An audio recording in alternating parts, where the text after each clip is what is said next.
Welcome back to the heat. Venezuela extended a partial border shutdown with Colombia this week and sent another 3,000 troops to the area.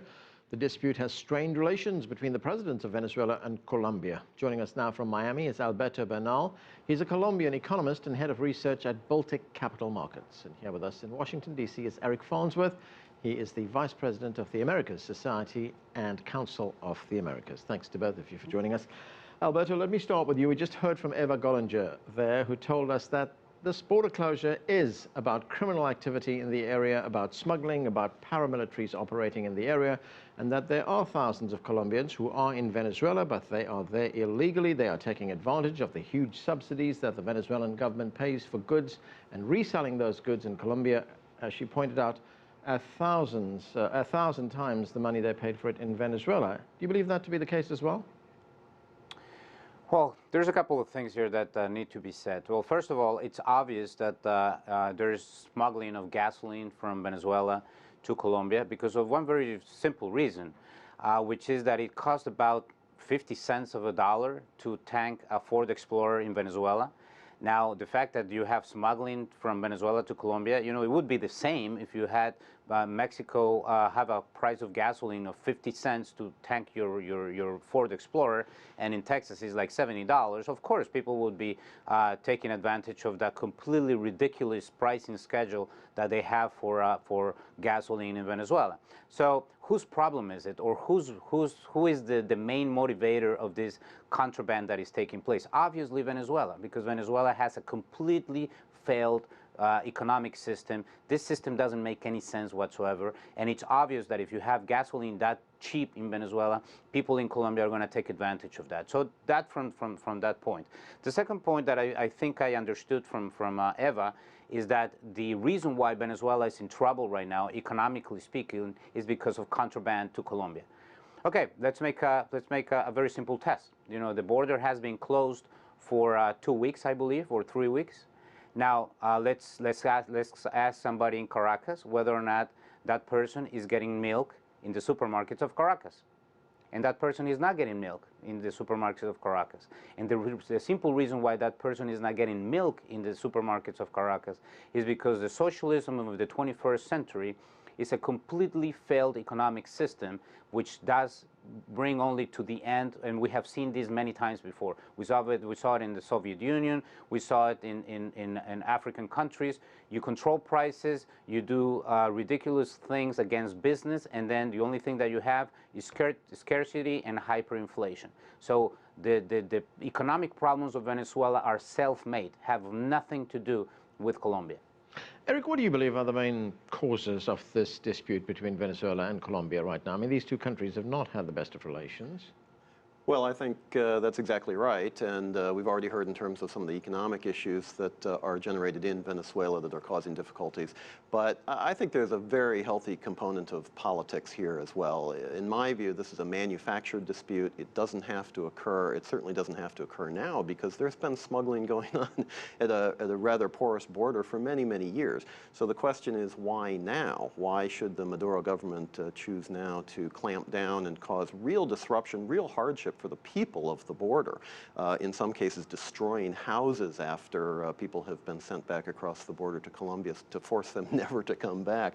And I think we have to look at the politics of the issue, which is to say that the Maduro regime faces an election on December 6th, which all the polls that are credible have them very far behind in opposition right now. And so the government is doing whatever it can to try to bolster its own support, to try to delegitimize the opposition, and it's a very long-standing tradition in Latin America, not just Venezuela, but other countries as well, that when you're in trouble domestically, politically, you pick a fight with your neighbor, or you pick a fight with the United States, or you pick a fight with somebody else to bring out the nationalism in your country and to try to show the flag so that people can rally around. That's precisely what's going on. And let's not forget, it's not just a fight that the Venezuelans are picking with Colombia. They're doing exactly the same thing with their neighbor to the east, Guyana, where they've had a long-standing claim, a border claim on Guyana, which now the Maduro government is re-amplifying because of an oil find off the coast in what the Venezuelans claim are disputed waters. So, you know, what neighbors of Venezuela are safe at this point, or at least not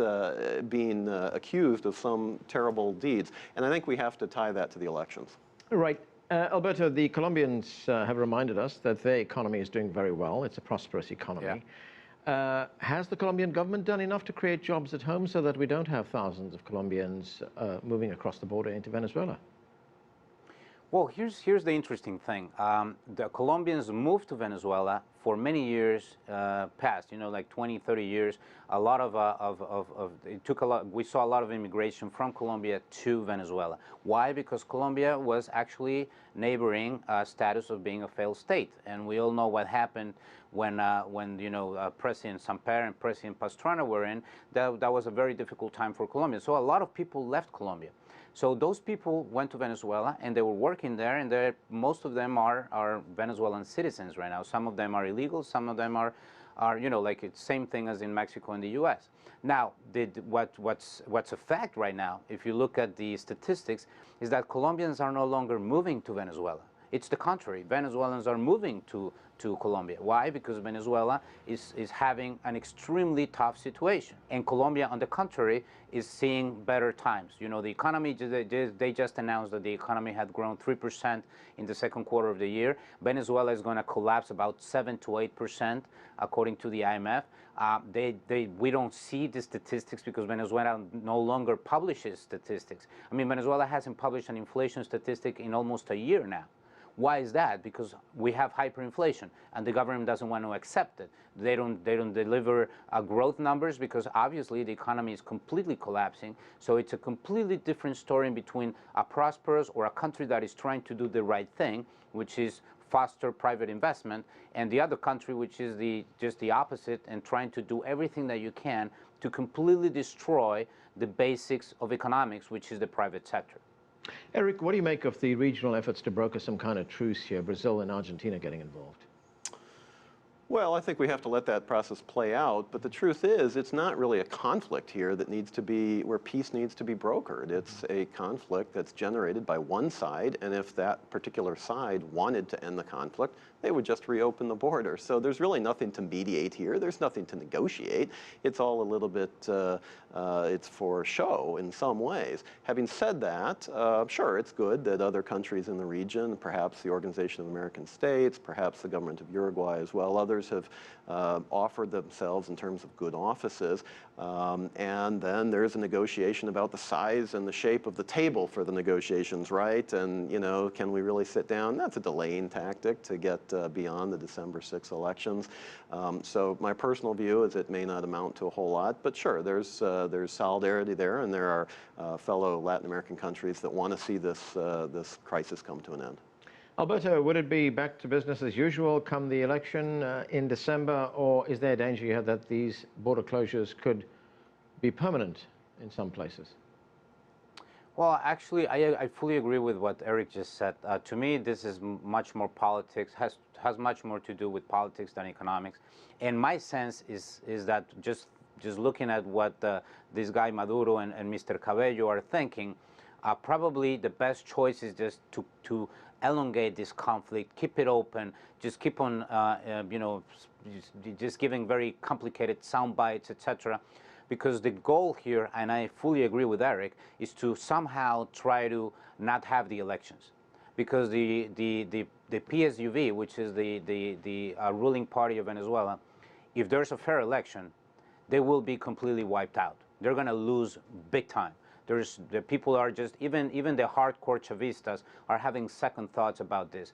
Because in the end, it makes just perfect sense. If you have to wait for 15 hours to get a bottle of milk or to get diapers for your kid, then things change. The system is clearly broken. And Eric, looking at some of the efforts being made right now to ease the humanitarian situation, President Santos of Colombia is saying that, look, he's prepared to sit down with President Maduro, but the borders have to be opened for humanitarian reasons first. Is that a reasonable request? Well, I think it is, because the humanitarian crisis can really quite simply be ended just by opening up the border. So again, yes, the Colombians and others have to look at this in terms of how to ease the burden on people that are completely, pawns in this game, really, if you want to put it that way, who have lost, in some cases, their livelihoods, whose families have become split up, who can't conduct their affairs the way they have been able to do so in the past. And the Colombian government has to take on that burden. It's Colombian citizens in many cases, and they're providing stipends, they're trying to provide housing, they're talking about job creation. All of that's very true. But the best way to end this crisis, so-called, is to just open the border. So the fact of the matter is, I think it is a reasonable request. Now, having said that, will a reasonable request be adopted by Caracas? And I think that's something that, as we've been discussing, is very much open to question.